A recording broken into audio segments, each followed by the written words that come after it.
இப்போ இருக்கக்கூடிய மஹமூது அப்பாஸ் என்கிறவருடைய தலைமையில் இயங்கக்கூடிய குரூப்பு துரோகத்தின் மொத்த வடிவத்தை சேர்ந்தவங்க. அவங்க இன்னைக்கு என்ன பண்ணியிருக்கிறாங்கன்னு கேட்டால், இஸ்ரேலுடைய ஃபோர்ஸஸ் தேடி வரக்கூடிய முகம்மது அல் ஹசானி என்கிற ஒருவரை நாங்கள் கைது செய்திருக்கிறோம் என்று அறிவித்திருக்கிறார்கள். உண்மையிலேயே இவரை கைது செய்ய தேடுறது யாருன்னா இஸ்ரேல் தான் தேடிக்கிட்டு இருக்கிறாங்க.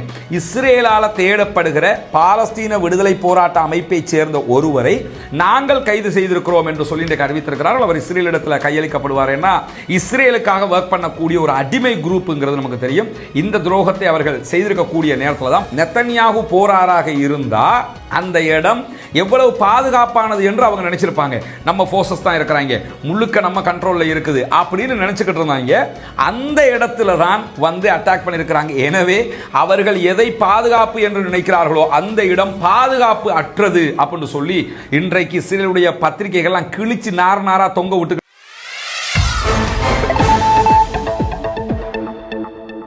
அஸ்ஸலாமு அலைக்கும் வரஹ்மத்துல்லாஹி வபரகாத்துஹு. பேரன்பிற்கினிய சகோதர சகோதரிகளே, நம் அனைவர் மீதும் ஏக இறைவனுடைய அமைதியும் கருணையும் உண்டாகட்டுமாக என்கிற உயரிய பிரார்த்தனைகளோடு 563வது நாளாகவும் காசாவிலும் காசாவையொட்டிய பாலஸ்தீன பெருநிலப்பரப்பிலும் என்னவெல்லாம் நடக்கிறது என்கிற செய்திகளை தான் இன்னைக்கும் நம்ம பார்க்க இருக்கிறோம். மக்களாம் தெரியும், நம்முடைய நேற்றைய வீடியோவில் ஒரு எக்ஸ்க்ளூசிவான செய்திகளை நம்ம சொல்லியிருந்தோம். என்ன செய்தின்னு சொன்னால், இஸ்ரேலிய ஆக்கிரமிப்பு இராணுவம் காசா ஜெயிக்கவில்லை, தோல்விக்கு மேல் தோல்வியை சந்தித்துக் கொண்டிருக்கிறார்கள் என்று சொல்லி அவர்களுடைய இராணுவத்தை சேர்ந்தவர்களே பகிரங்கமாக பேசிய செய்திகள் தான் அதில் சொல்லியிருந்தோம். குறிப்பாக அவர்களுடைய இராணுவ தளபதிகள், முன்னாள் தளபதிகள், பாராளுமன்ற உறுப்பினர்கள் எல்லாம் பேச ஆரம்பித்து விட்டார்கள்.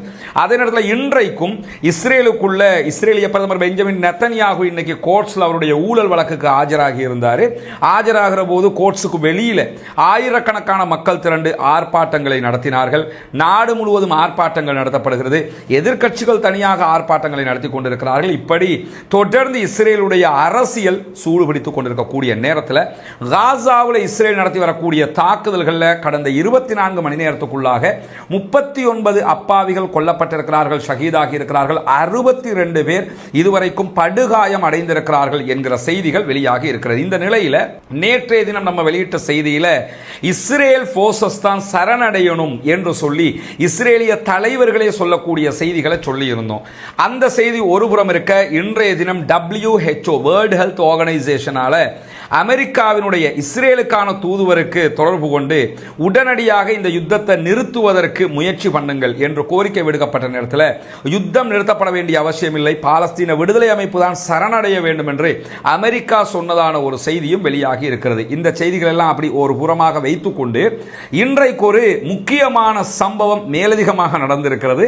அந்த சம்பவத்தை பார்க்கறதுக்கு முன்பதாக இடையில தெரியுமில்ல, ஒரு ரணகலம் நடந்துகிட்டு இருக்க கிடுகிழுப்பு காட்டிக்கிட்டு இருப்பாங்க என்று சொல்லுவாங்க. அது மாதிரி தற்போது தன்னுடைய ஆட்சி பறிபோக போகிறது. ராணுவமே 2 லட்சத்துக்கு மேற்பட்டவங்க தற்போது கையெழுத்திட்டு ஆட்சியை டிசோல்வ் பண்ணுங்கிற அளவுக்கு வந்துட்டாங்க.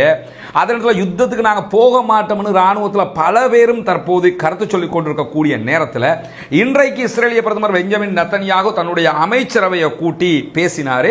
அப்படி பேசுகிற போது அவர் சொன்ன சில காமெடியான செய்திகள் இருக்கிறது.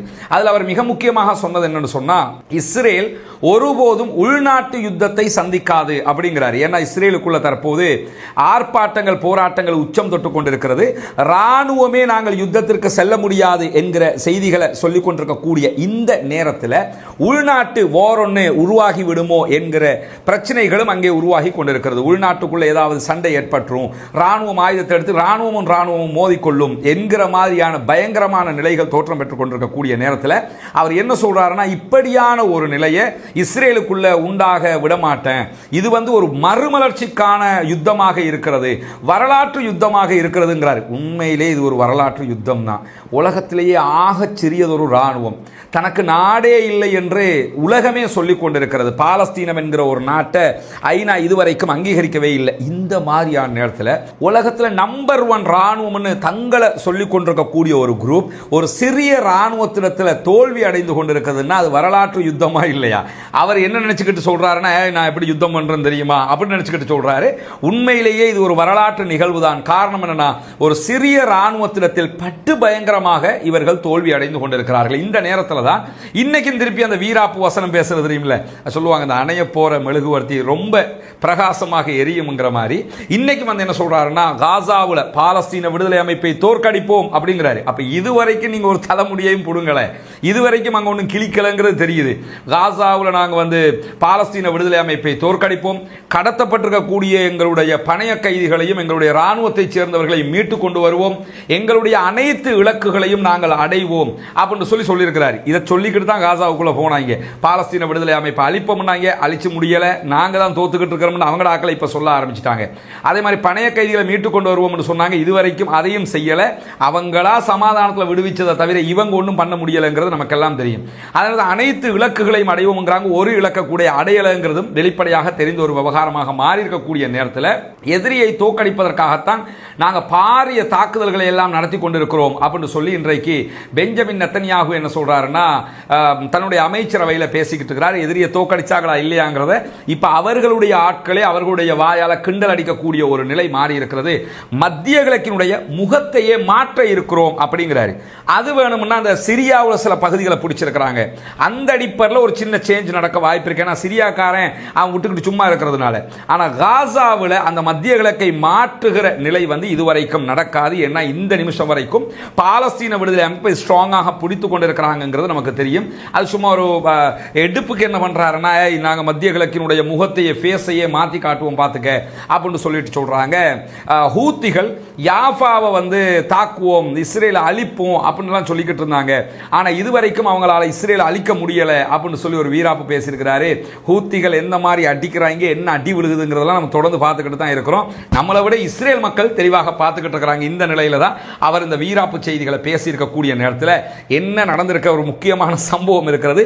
அதற்கு முன்பதாக ஒரு துரோகத்தையும் நம்ம இங்கே பார்க்க இருக்கிறோம். என்னன்னு சொன்னால், பாலஸ்தீன அதிகார சபை என்று சொல்லக்கூடிய PLO இருக்கிறாங்க, யாசர் அரபாத் உருவாக்கியது, அவருடைய தலைமையில் தான் உருவாக அவர் மரணிச்சிட்டாரு. அதுக்கு பிறகு இந்த இப்போ இருக்கக்கூடிய மஹமூது அப்பாஸ் என்கிறவருடைய தலைமையில் இயங்கக்கூடிய குரூப்பு துரோகத்தின் மொத்த வடிவத்தை சேர்ந்தவங்க.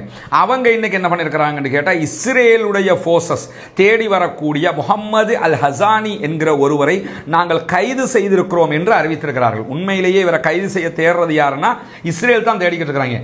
இஸ்ரேலால் தேடப்படுகிற பாலஸ்தீன விடுதலை போராட்ட அமைப்பை சேர்ந்த ஒருவரை நாங்கள் கைது செய்திருக்கிறோம் என்று சொல்லி அறிவித்திருக்கிறார்கள். அவர் இஸ்ரேலிடத்தில் கையளிக்கப்படுவார். ஏன்னா இஸ்ரேலுக்காக ஒர்க் பண்ணக்கூடிய ஒரு அடிமை குரூப்புங்கிறது நமக்கு தெரியும். இந்த துரோகத்தை அவர்கள் செய்திருக்கக்கூடிய நேரத்தில் தான் பாலஸ்தீன விடுதலை அமைப்பு இன்றைக்கு நடத்திய ஒரு தாக்குதலை அறிவித்திருக்கிறார்கள். கிழக்கு காசாவில் ஒரு சுரங்க பாதைக்குள்ளே இருந்து அங்கே நுழைந்த இஸ்ரேலிய ஆக்கிரமிப்பு படையை வந்து இலக்கு வச்சு பாலஸ்தீன விடுதலை அமைப்பு தாக்குதல் நடத்தி இருக்கிறார்கள். அதிலே அங்கிருக்கக்கூடிய படை வந்ததோடு நாங்கள் வெடிக்க செய்ததோட இஸ்ரேலிய ஆக்கிரமிப்பை சேர்ந்த பல பேர் அழிக்கப்பட்டிருக்கிறார்கள், சில பேர் படுகாயம் அடைந்திருக்கிறார்கள். பைத் ஹனூனுக்கு அருகாமையில் தான் இந்த காரியத்தை நாங்கள் மீண்டும் செய்திருக்கிறோம் என்று சொல்லி அவர்கள் அறிவித்திருக்கிறார்கள். இன்னைக்கும் சுரங்கப்பாதை ஒன்றுக்குள்ள ஆக்களை உள்ள இழுத்து வச்சு செஞ்சிருக்கிறாங்கன்னு தெரியுது. ஆனால் கிறுக்கு பயலுவை ஒரு முறை அடி வாங்குறோம், ரெண்டாவது முறை அடி வாங்குறோம், தொடர்ந்து அடி வாங்குறோம், இந்த சுரங்கப்பாதைக்குள்ள போகாமல் இருக்கணுமே யோசிக்க மாட்டேங்கிறாங்க பாருங்களேன். அதற்கு முத்தாய்ப்பாக இன்றைக்கு ஒரு முக்கியமான சம்பவத்தினுடைய தகவல் வெளியாகி இருக்கிறது. இந்த சம்பவம், அதாவது பாலஸ்தீன விடுதலை அமைப்பினர் இஸ்ரேலிய ஆக்கிரமிப்பு ராணுவத்தை சேர்ந்தவர்களை வெச்சு செஞ்ச ஒரு சம்பவம். இது கடந்த சனிக்கிழமை நடந்திருக்கிறது. ஆனால் அதனுடைய வீடியோ அவங்க இன்னைக்கு தான் வெளியிட்டிருக்கிறாங்க. அல் ஜசீராவினுடைய அரபு மற்றும் ஆங்கில பக்கங்களில் போய் அந்த வீடியோவை நீங்க பார்க்க முடியும். சிம்ம சொப்பனமான ஒரு தாக்குதல். ஏன் இந்த தாக்குதல் வந்து ரொம்ப முக்கியத்துவமாக இன்னைக்கு பேசப்படுதுன்னா, எத்தனையோ தாக்குதல்களை காசாவுக்குள்ள பாலஸ்தீன விடுதலை அமைப்பு நடத்துறாங்க. அக்டோபர் 7 தாக்குதல் எவ்வளவு சிலாகித்து பேசப்பட்டதுங்கிறதெல்லாம் நமக்கு தெரியும். ஆனால் திடீரென்று ஏன் சனிக்கிழமை நடத்திய தாக்குதல் ரொம்ப பேசப்படுகிறது என்பது நீங்க தெரிஞ்சு கொள்ள வேண்டிய ஒரு முக்கியமான விவகாரம். இன்னைக்கு இஸ்ரேலுடைய நிறைய ஊடகங்கள், கான் நியூஸ் ஏஜென்சி, எடியோ தஹரனோத், இஸ்ரேலிய டைம்ஸ், இப்படி பல பத்திரிகைகள் இதை பத்தி என்ன சொல்றாங்கிறத அழகா தொகுத்து அல் ஜசீராவினுடைய அரபு செய்தி பிரிவு வெளியிட்டிருக்கிறாங்க. சொல்றாங்க. அதைத்தான் இன்னைக்கு நம்ம உங்களுக்கு தர இருக்கிறோம். குறிப்பாக என்னன்னு சொன்னா எடியோ தஹரனோத் வெளியிட்டிருக்கக்கூடிய ஒரு தலைப்பு செய்தியில் என்ன சொல்றாங்கன்னா, பாலஸ்தீன விடுதலை அமைப்பு பைத் ஹனூன் பகுதிகளில் சனிக்கிழமை நடத்திய தாக்குதல் என்பது ரொம்ப திட்டமிட்டு சிந்தித்து நடத்தப்பட்ட ஒரு தாக்குதல் அப்படின்னு சொல்லி வர்ணிச்சிருக்கிறாங்க. அதுக்கு ஒரு காரணம் இருக்குது. என்னன்னு சொன்னா, இந்த பைத் ஹனூன் பகுதிகளில் சாட்டர்டே இஸ்ரேலுடைய ராணுவத்தை நோக்கி பாலஸ்தீன விடுதலை அமைப்பு அட்டாக் பண்றாங்க. ஆனால் வியாழக்கிழமை நெத்தன்யாகுவும் அவருடைய பாதுகாப்பு அமைச்சர்களும் அந்த இடத்தை போய் பார்த்துட்டு வந்தாங்க. அப்படியா எல்லாம் இருக்கிறீங்களா, சரியா இருக்குதா, பாதுகாப்பு பலப்படுத்தப்பட்டிருக்குதா, எல்லாத்தையும் போய் பார்த்துட்டு வந்திருந்தாங்க. வியாழக்கிழமை பார்த்துட்டு வர்ற இடமாக இருந்தால், நெத்தன்யாகு போராறாக இருந்தா அந்த இடம் எவ்வளவு பாதுகாப்பானது என்று அவங்க நினைச்சிருப்பாங்க. நம்ம போர்சஸ் தான் இருக்கிறாங்க, முழுக்க நம்ம கண்ட்ரோல்ல இருக்குது அப்படின்னு நினைச்சுக்கிட்டு இருந்தாங்க. அந்த இடத்துல தான் வந்து அட்டாக் பண்ணியிருக்கிறாங்க. எனவே அவர்கள் எதை பாதுகாப்பு என்று நினைக்கிறார்களோ அந்த இடம் பாதுகாப்பு அற்றது அப்படின்னு சொல்லி இன்றைக்கு இஸ்ரேலுடைய பத்திரிகைகள்லாம் கிழிச்சு நாரா தொங்க விட்டுக்கிட்டு இருக்கிறாங்க. நிறைய ஆர்குமெண்ட் எல்லாம் அதில் நடந்துகிட்டு இருக்கு. குறிப்பாக இன்னைக்கு நீங்க பார்க்கலாம், இந்த அட்டாக்ல ஒரு இஸ்ரேலிய ஆக்கிரமிப்பு ராணுவத்தை சேர்ந்தவன் கொல்லப்பட்டிருக்கிறான் என்றும் 5 பேர் படுகாயம் அடைந்திருக்கிறார்கள் என்றும், இந்த படுகாயம் அடைஞ்சதுல 2 பேருடைய கால்கள் அகற்றப்பட்டிருக்குது. அந்த காலை நீ வச்சுக்க முடியாதான், அதனால தூக்கிட்டாங்களாம் அப்படின்னு சொல்லி இன்றைக்கு செய்தி வெளியிட்டிருக்கிறாங்க.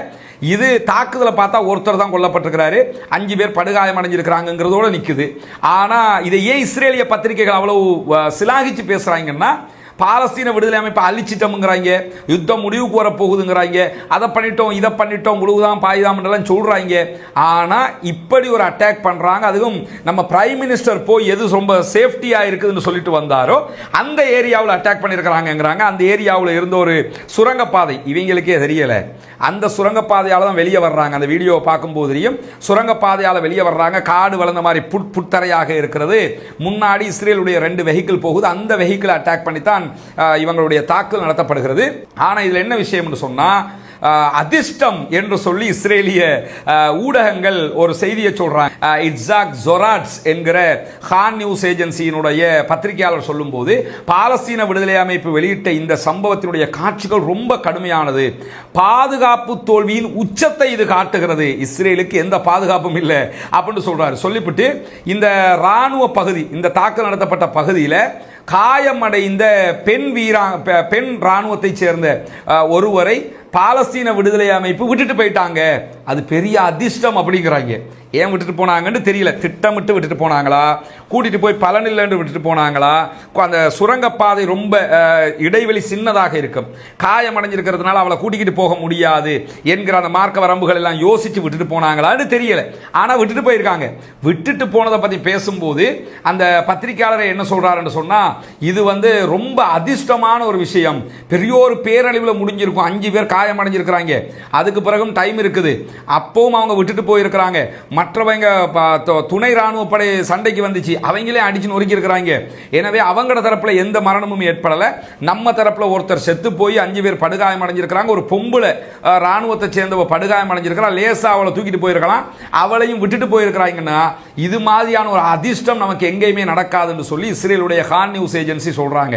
அதுக்கு பிறகு சேனல் 20 நிருபர் அல்மோக் போக்கர் என்கிறவர், இஸ்ரேலுடைய பத்திரிகைகள் இதெல்லாம், அந்த பத்திரிகையாளர் அல்மோக் போக்கர் என்கிறவர் இஸ்ரேலுடைய சேனல் 20 பத்திரிகையாளர். அவர் என்ன சொல்றாருன்னா, இஸ்ரேல் ராணுவத்தினுடைய இந்த செயல்பாடுங்கிறது செயல்பாட்டு தோல்வியினுடைய உச்சத்தை காட்டுது, இஸ்ரேல் ராணுவம் தோத்துக்கிட்டு இருக்குங்கிறத வெறும் பேச்சால சொல்லல, அவங்க அடி வாங்கினத்தை வச்சே சொல்லிக்கிட்டு இருக்கிறாங்க.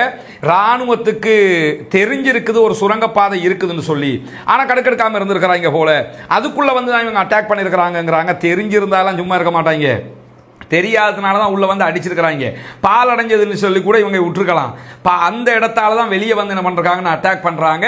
குறிப்பாக இஸ்ரேலுடைய ராணுவ கண்காணிப்பு மையம் இருக்குதா இல்லையா, அதற்கும் இவங்க அட்டாக் பண்ற இடத்துக்கும் 200 மீட்டர் தான் தூரம். 200 மீட்டர் தூரத்தில் வெளியே வந்து அட்டாக் பண்ணிட்டு போறான். அப்ப கூட நமக்கு ஒன்றும் பண்ண முடியலையே அப்படின்னு சொல்லிட்டு அவனும் என்ன சொல்றான்னு கேட்டா, ரொம்ப அதிர்ஷ்டவசமாக நம்ம ஆக்கள் தப்பிச்சிட்டாங்க, இந்த முறை வந்து அவங்க நம்ம ஆக்களை பிடிச்சிட்டு போகல, பணைய கைதிகளா பிடிக்கல அப்படிங்கிறதுல ரொம்ப சந்தோஷப்படுங்க, ஆனா இதுக்கு பிறகும் இது நடக்காதுன்னு நினைச்சாங்க. எந்த நிமிஷமும் பாலஸ்தீன விடுதலை அமைப்பு நம்மளை வச்சு வெளுக்கலாம், அதுக்கு வாய்ப்பு இருக்குது அப்படின்னு சொல்லிட்டு அதே அல்மோக் போக்கர் பேசும்போது என்ன சொல்றாருன்னா, காசாவில் இருக்கக்கூடிய சின்ன சின்ன ஆயுதங்கள், நீங்க பெரிய ஆயுதங்களை அழிச்சதா எல்லாம் சொல்லிடுவீங்க, அதையும் நீங்க அழிக்கல. சின்ன சின்ன ஆயுதங்கள் ஆர்பிஜி இருக்குது, அதே மாதிரி சின்ன சின்ன தாக்குதல் ஆயுதங்கள் எல்லாம் அவங்க வச்சிருக்கிறாங்க. இந்த ஆயுதங்களை அகற்றுகிற திறன் இஸ்ரேல் ராணுவத்திட்ட இல்ல. நீங்க வேணும்னா பெரிய ஆயுத கிடங்குகளை அழிச்சிட்டோம்னு சொல்லலாம், இந்த சின்ன சின்ன வெப்பனை உங்களால் அழிக்க முடியாது. அது மட்டும் இல்லாம பாலஸ்தீன விடுதலை அமைப்பு தொடர்ந்து பாலஸ்தீன மக்கள் அவங்க தான் ஆண்டுகிட்டு இருக்கிறாங்க, கட்டுப்படுத்தி கொண்டிருக்கிறாங்க. இந்த கட்டுப்பாடு இருக்கிற வரைக்கும் நீங்க ஒன்றும் பண்ண முடியாது. பாலஸ்தீன விடுதலை அமைப்புக்கு ஆர்ப்பாட்டம் போராட்டம் என்றெல்லாம் நீங்க நியூஸ் கொடுக்கலாமே தவிர அங்க அத்தனை பேரும் பாலஸ்தீன விடுதலை அமைப்புக்கு ஆதரவாகத்தான் இருக்கிறான். 1.5 வருடங்களாக இந்த யுத்தம் நடந்து கொண்டிருக்கிறது. இதுவரைக்கும் நீங்க பாலஸ்தீன விடுதலை அமைப்பு அழிக்கவும் முடியல, ஆட்சியில இருந்து அகற்றவும் முடியல. அவங்களோட சுகாதார பிரிவு தான், அவங்க தான் அங்க இருக்கக்கூடிய மருத்துவமனைகள் எல்லாம் ஹேண்டில் பண்றாங்க, மக்களுக்கு சாப்பாடு அவங்க தான் கொடுக்குறாங்க, மொத்தத்தில் அவங்க தான் நாட்டை இன்னும் ஆண்டுகிட்டு இருக்கிறாங்க. இதை கூட உங்களால பண்ண முடியல, நீங்க போய் எப்படி அவங்கள வெல்ல போறீங்க அப்படின்னு சொல்லி அவர் பேசக்கூடிய காட்சிகளும் இன்றைக்கு பத்திரிகைகள் அவருடைய சேனல் 20 வெளியிட்டிருக்கக்கூடியதை பார்க்க முடியும். அதை தொடர்ந்து அவர் என்ன சொல்றாருன்னா, பாலஸ்தீன விடுதலை அமைப்பு ஆட்சியிலிருந்து அகற்றினால் மட்டும்தான் பாலஸ்தீனத்தை நீங்கள் கைப்பற்ற முடியும், ஆனால் இதுக்கு இன்னும் நீண்ட காலம் எடுக்கும், இதெல்லாம் நாளைக்கு முடிச்சிட முடியாது, நீண்ட காலம் எடுக்கும். இது எல்லாமே அல் ஜசீரா சொல்றதில்லை, அல்லது பிரஸ் டிவி சொல்றதில்லை, குதுஸ் நெட்வொர்க் சொல்லல, வேற எந்த இஸ்லாமியர்களுடைய ஊடகமும் சொல்லல, எந்த அரபு நாட்டு பத்திரிகையும் சொல்லல. இதை சொல்றது இஸ்ரேலுடைய ஊடகங்கள், அதை புரிஞ்சுக்கிறீங்க. இன்றைக்கு மிக தெளிவாக அவருடைய ஊடகங்கள் இதை நீங்க போய் பார்க்க முடியும். அது மட்டுமல்லாம தொடர்ந்து பேசும்போது எடியோ தஹ்ரனோத் பத்திரிகை இந்த தாக்குதல் சம்பந்தமாக, இந்த தாக்குதல் எப்படி நடந்துச்சுங்கிற அந்த புகைப்படங்கள் எல்லாம் இன்றைக்கு அரபு ஊடகங்கள்ல அதாவது ரொம்ப ஃபேமஸாக வைரலாக பேசப்படுது. எக்ஸ்ல நீங்க போய் பார்க்க முடியும்.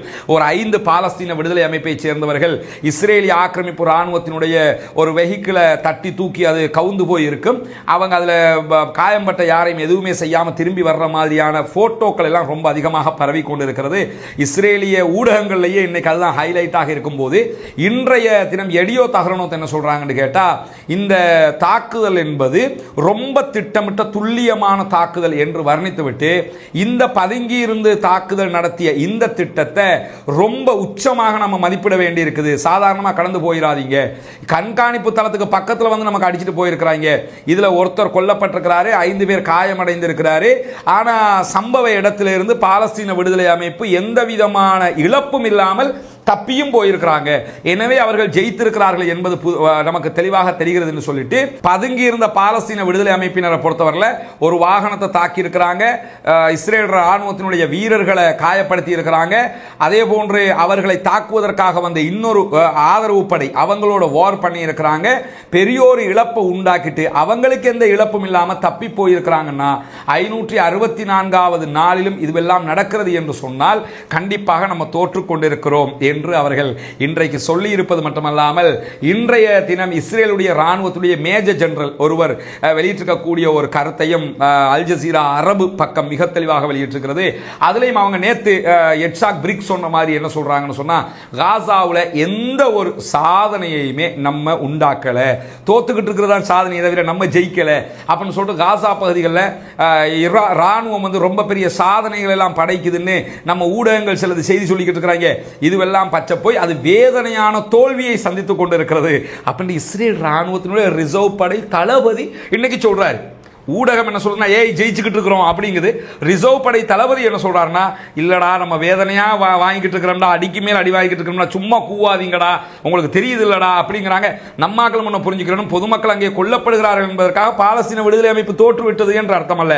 மீண்டும் அவர்கள் களம் கண்டு கொண்டிருக்கிறார்கள் என்பதை இஸ்ரேலுடைய ஊடகங்களே மிக அழகாக சொல்லிக் கொண்டிருக்கக்கூடிய நேரத்தில், பாலஸ்தீன விடுதலை அமைப்பை தோற்கடிப்பதனாலேயோ அல்லது பணைய கைதிகளை விடுவிச்சுட்டு வர்றதுனாலேயோ இஸ்ரேல் இந்த யுத்தத்தில் எந்த நோக்கத்தையுமே அடையல அப்படின்னு சொல்லி அந்த தளபதி சொல்றாரு. ஏன்னா அவங்க தோற்கடிக்கவும் இல்லை, பணைய கைதிகளை மீட்டு கொண்டு வரவும் இல்லை அப்படிங்கிறாரு. அது மட்டுமல்லாம இஸ்ரேல் ராணுவத்தினுடைய சண்டை போடுகிற இந்த பாணிங்கிறது நூற்றுக்கணக்கான கிலோமீட்டர்கள் இருக்கக்கூடிய பாலஸ்தீன விடுதலை அமைப்பினுடைய சுரங்கங்களை அழிக்கவில்லை. நீங்க பல திட்டங்களை போட்டு காசாவுக்குள்ள யுத்தம் போனீங்க, ஆனால் நூற்றுக்கணக்கான கிலோ முழு காசாவிலையும் சுரங்க பாதையை தோண்டி வச்சிருக்கிறான். ஆனா ஒன்னோட ஒன்று கனெக்ட் ஆகாம இருக்குது. இவங்க உள்ள போனாலும் அடுத்ததுக்கு போக முடியல. அவங்க தேவைண்டா கனெக்ட் பண்ணிக்கிறாங்க, தேவைண்டா கனெக்ட் இல்லாமல் ஆக்கிக்கிறாங்க. எப்படிங்கிறதே நமக்கு கண்டுபிடிக்க முடியாமல் இருக்குது. இனிமே எப்படா நீங்க போய் அங்க யுத்தம் பண்றது அப்படின்னு சொல்லி இன்னைக்கு அவரே தன்னுடைய ராணுவத்தை நோக்கி தன்னுடைய மக்களை நோக்கி அவரே கேள்வி எழுப்புறது மட்டுமல்லாம பாலஸ்தீன விடுதலை அமைப்பை தோற்கடிக்கிறோமோ இல்லையோ அங்க ஒரு ராணுவ அரசாங்கத்தையாவது நம்மளால அமைக்க முடிஞ்சான்னு கேட்கிறாரு. இதுக்கு முன்னுக்கெல்லாம் அமைச்சாங்க. 2000க்கு முன்னுக்கெல்லாம் என்ன பண்ணாங்கன்னா காசாவை கைப்பற்றி நாங்கள் தான் ஆட்சின்னு சொல்லி மிலிட்ரி ரெஜிமெண்ட் ஒன்று அமைச்சாங்க. அதை கூட நம்ம இன்னும் அமைக்கிறதுக்கு விட மாட்டேங்கிறோம், அவ்வளோ ஸ்ட்ராங்காக இருக்கிறாங்க அப்படின்னு சொல்லி இன்னைக்கு மிக தெளிவாக அவர்களுடைய இராணுவ தளபதி ஒருவர் இன்றைக்கும் சொல்லியிருக்கக்கூடிய செய்திகள் வெளியாக இருக்கிற அதே நேரத்தில் இஸ்ரேலிய இராணுவத்தினுடைய செயல்பாட்டு பிரிவினுடைய முன்னாள் தலைவர் இஸ்ரேலி ஜிவ் என்கிறவர் இன்றைக்கு கருத்து சொல்லியிருக்கிறாரு. இவரும் முன்னாள் தளபதிகளில் ஒருவராக இருந்தவர். அவர் என்ன சொல்றாருன்னா, பாலஸ்தீன விடுதலை அமைப்பை பொறுத்தவரையில் அவங்க யுத்தம் பண்றதை விட அடிச்சு புட்டு ஹிட் அண்ட் ரன் பண்றதுல புத்திசாலிகள். அடிச்சுட்டு ஓடி போய் ஒளிச்சுக்கிடுவாங்க. நம்ம நேருக்கு நேர் வந்து அவன் அடிப்பான் நம்ம அடிப்பான்னு நினைச்சுக்கிட்டு இருப்போம். அவன் நமக்கு அடிப்பான், நம்ம காயமடைஞ்சும் திருப்பி அடி சுதாகரிச்சுக்கிட்டு நம்ம எலும்புறதுக்குள்ள ஓடி போய் ஒளிச்சிருவாங்க. இதுல ரொம்ப திறமையானவங்க அப்படின்னு சொல்லிட்டு நிலைமை நமக்கு எதிராக திரும்பிக்கிட்டு இருக்குது அப்படின்னு சொல்லி நெத்தனியாவுக்கு அறிவுரை சொல்றாராம். நிலைமை நமக்கு எதிராக திரும்பிக்கிட்டு இருக்குது, ஆட்சியும் போயிரும், தோல்வியும் அடைஞ்சுக்கிட்டு இருக்கிறோம், ரொம்ப கவனமாயிருங்க அப்படின்னு சொல்லிட்டு பாலஸ்தீன விடுதலை அமைப்பை பொறுத்தவரையில அவங்க கிட்ட நம்ம இனிமே தேடி பிடிக்கிறதுக்கு எந்த பலவீனமும் இல்லை. நமக்கு தெரிஞ்ச எல்லாத்தையும் தேடி பிடிச்சி அடிச்சுக்கிட்டு இருக்கிறோம். ஆனாலும் ஓய்க்க முடியாம இருக்குது. பணைய கைதிகளை நம்ம மீட்டுக்கிட்டு வர வேண்டி இருக்குது, யுத்தத்தை முடிவுக்கு கொண்டு வர வேண்டி இருக்குதுன்னு சொல்லி இன்னைக்கு நாடு முழுக்க யதார்த்தமான ஒரு போராட்டம் ஆரம்பித்திருக்கிறது. அதை நம்ம புரிஞ்சுக்கிறோம். தயவு செஞ்சு யுத்தத்தை நிறுத்திட்டு மானத்தை காப்பாத்திக்க அப்படின்னு சொல்றாப்புல நெத்தனியாகு தன்னை சுத்தி நடக்கக்கூடிய இந்த அரசியலை ஒரு நச்சுத்தனமான ஒரு அரசியலை உருவாக்கிக்கிட்டு இருக்கிறாரு. அவருக்கு உண்மையை எவராவது சொன்னா அதை அவரால் ஏத்துக்க முடியாம இருக்குது. அவரை என்ன பண்றாருன்னா உடனே ஓரம் கட்டிடுறாரு. உண்மையை சொல்றவங்களை ஓரமாக்கி விடுறாரு. ஓரமாக்கி விட்டு நான் நினைச்சதை தான் செய்வேன் நினைச்சுக்கிட்டு இருக்கிறாரு. எங்க போய் இது முடிய போகுதுன்னு பாத்துக்கிறேங்க அப்படின்னு இஸ்ரேலி ஜிவ்வே இன்னைக்கு வெளிப்படையா இவங்க எல்லாம் முழுக்க முழுக்க காசாவை அழிங்கன்னு நின்றவங்க இப்ப தயவு செஞ்சு வெளியே வாங்கடா அப்படின்னு சொல்லி கெஞ்சி கூப்பாடு போடக்கூடிய காட்சியை பார்க்கிறோம். இந்த நேரத்தில் தான் இன்றைக்கு பாலஸ்தீனத்திற்கு ஆதரவாக இருக்கக்கூடிய ஹவுத்திகள் அன்சாருல்லா மேல தொடர்ந்து யுஎஸ் அட்டாக் பண்ணி கொண்டிருக்கிறாங்க. இன்னைக்கும் அவங்க அட்டாக் பண்ணிருக்கக்கூடிய நேரத்தில் பாலஸ்தீனத்திற்கு ஆதரவாக ஹவுத்திகள் இன்றைக்கு தாக்குதல் நடத்திய செய்திகளை வெளியிட்டிருக்கிறாங்க. அஷ்கலான் அதே போன்று டெல் அவீவ் பகுதிகளில் இன்றைக்கு ட்ரோன் மூலம் 2 தாக்குதல்கள் நடத்தியதாகவும் அதே போன்று அமெரிக்காவினுடைய வின்சன் கப்பல் மீது தாக்குதல் நடத்தி இருக்கிறார்கள். அவர்களுடைய ராணுவ விமானம் தாங்கி கப்பலாக இருக்கக்கூடிய ட்ரூமன் மீதும் தாக்குதல் நடத்தி இருக்கிறோம் என்பதோடு அந்த கப்பல்களுக்கு துணையாக வந்திருக்கக்கூடிய கப்பல்கள் மீதும் தாக்குதல்களை நடத்தி இருக்கிறோம். தாக்குதல்கள் வெற்றி அடைந்திருக்கிறது என்கிற செய்தியையும் இன்றைக்கு அன்சாருல்லாவினுடைய ராணுவ பேச்சாளர் பிரிகேடியர் யஹியா சாரி அறிவித்திருக்கிறார். என்ன கவனிக்கணும்னா, யமன்ல உணவு தட்டுப்பாடு காசா மாதிரியே இருக்குது. ரொம்ப பஞ்சத்தில் இருக்கக்கூடிய மக்கள் அவங்க. அவ்வளவு பஞ்சத்தில் இருந்தும் அமெரிக்கா இவ்வளவு அட்டாக் பண்ணியும் காசாவுக்காக நாங்கள் பாலஸ்தீன மக்களுக்காக அட்டாக் பண்ணுவோம் திரும்ப திரும்ப அவர்களும் அட்டாக் பண்ணி கொண்டு வருகிறார்கள் பாலஸ்தீன மக்களுக்காக என்கிற நிலையில் எடியோ தஹ்ரானோத் இன்னைக்கு இன்னொரு செய்தியை போட்டிருக்காங்க. இஸ்ரேலுடைய பத்திரிகை குறிப்பாக பிரான்ஸ்ல இருந்து 27 அதிகாரிகளும் பாராளுமன்ற உறுப்பினர்களும் இஸ்ரேலுக்கு போறதுக்காக இருந்தாங்க. அவர்களை உள்ளே நுழைவதற்கு இஸ்ரேல் தடை விதித்திருக்கிறது. ஏன்னா இமானுவேல் மக்ரான் பிரான்சினுடைய தலைவர் அடுத்த ஜூன் மாசத்துல பாலஸ்தீனத்தை தனி நாடாக அங்கீகரிப்பேன் இருக்கிறார். அல்லாஹ் நாடி அது நடக்குமாக இருந்தால் ஐநாவினுடைய பாதுகாப்பு கவுன்சில் வீட்டோ பவர் கொண்ட 5 நாடுகளில் முதல் நாடாக பாலஸ்தீனத்தை பிரான்ஸ் அங்கீகரிக்கும் என்பதில் எந்த மாற்று கருத்தும் இல்லை. அதனால தான் நாங்கள் உள்ள நுழைகிறதுக்கு தடை விதிச்சிருக்கிறோம். இப்போ ஆட்டை கடிச்சு மாட்டை கடிச்சு பிரான்ஸை கடிக்கிற லெவலுக்கு போயிட்டாங்க. இதுவெல்லாம் இஸ்ரேலிய பிரதமர் பெஞ்சமின் நெத்தன்யாஹுக்கு எதிராக திரும்பக்கூடிய காரியங்களாகத்தான் மாறி இருக்கிறது. பொறுத்திருந்து பார்ப்போம் என்னவெல்லாம் நடக்கிறது என்பதை. பாலஸ்தீனத்திற்கு ஆதரவாக இருக்கிறார்களோ இல்லையோ, இஸ்ரேலிய பெஞ்சமின் நெத்தன்யாஹுடைய அரசாங்கத்திற்கு எதிராக அவர்களுடைய மக்களே தற்போது திரள ஆரம்பித்திருக்கிறார்கள் என்கிற செய்திகள் வெளியாகி கொண்டிருக்கிறது. நெத்தன்யாஹுடைய அழிவு காலம் நெருங்கிக் கொண்டே இருக்கிறது. பாலஸ்தீன மக்கள் வெற்றிக்கு மேல் வெற்றி பெறக்கூடிய ஒரு நிலையை நம்ம பார்த்துக்கிட்டே வர்றோம். வல்லா ரஹ்மான் அவர்களுக்கு அருள் புரிய வேண்டும். பாலஸ்தீனம் வெற்றி பெற வேண்டும். பாலஸ்தீனம் சுதந்திரம் அடைய வேண்டும். பாலஸ்தீன மக்கள் நம்மை போன்ற நிம்மதியானவர்களாக மாற வேண்டும் என்கிற உயரிய பிரார்த்தனைகளோடு பாலஸ்தீன மக்களுக்காக வல்ல ரஹ்மான் அல்லாஹ்விடத்தில் பிரார்த்திக்கிற அதே நேரம் இஸ்ரேலிய ஆக்கிரமிப்பு ராணுவத்திற்கு எதிராக தொடர்ந்து குனூத்து நாசிலாவை ஓத மறந்து விடாதீர்கள் என்கிற உயரிய கோரிக்கைகளோடும் பாலஸ்தீன மக்களுக்காக ஜனநாயக ரீதியாக குரல் எழுப்புவோமாக வாகிறது. அல்ஹம்துலில்லாஹி ரப்பில்